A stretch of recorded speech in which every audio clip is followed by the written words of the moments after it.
Our suffering as a species comes from the incorrect perception of living in the past through our attachment to memories that then shape our future. The phantoms of past and future are only of use to the intellect because it gives individuals the idea that they are in control of their lives. Yet as an individual grows, he begins to understand that no matter how grandiose his attempts at control, life always has a way of changing those plans. And in doing so, life also destroys the individual's imagined ability to control the future outcome. This mentality of forcing ourselves upon life is the socially accepted practice of modern civilization.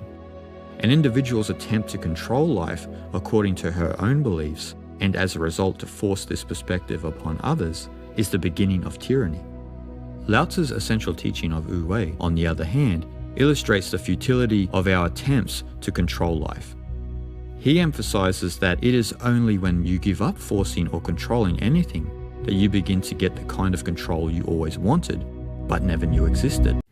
The Taoism of Lao-tzu was about the way, the Tao, which is something we experience when we are more attentive to our inner and outer worlds. The Tao can be followed and experientially known when we have surrendered our control, conditioned identity over to the effortless realm of spontaneity and trust, wu-wei. Translated into English, wu-wei means non-doing, non-action, or effortless action. These translations are literally correct and lead us to the intuitive and ultimate psychological experience of wu-wei. This effortless psychological experience means not forcing or allowing a state of intelligent spontaneity.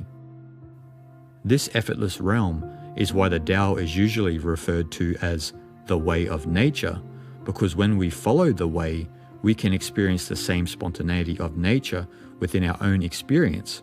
As a result, we trust our path through life.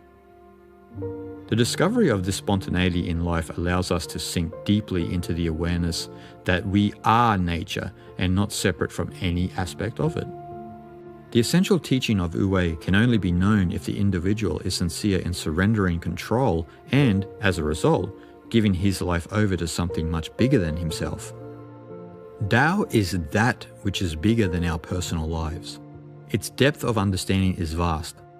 Wu-wei is the fragrance of Tao. It is the spiritual attitude that is expressed and lived by many adepts, gurus, masters, saints, sages, shamans, and yogis. When we discover the flow of Tao moving within our own lives, as a sage does, we begin to be receptive to where our experience in life is leading us. We cease clinging to the experiences of the past and instead become rejuvenated in the present.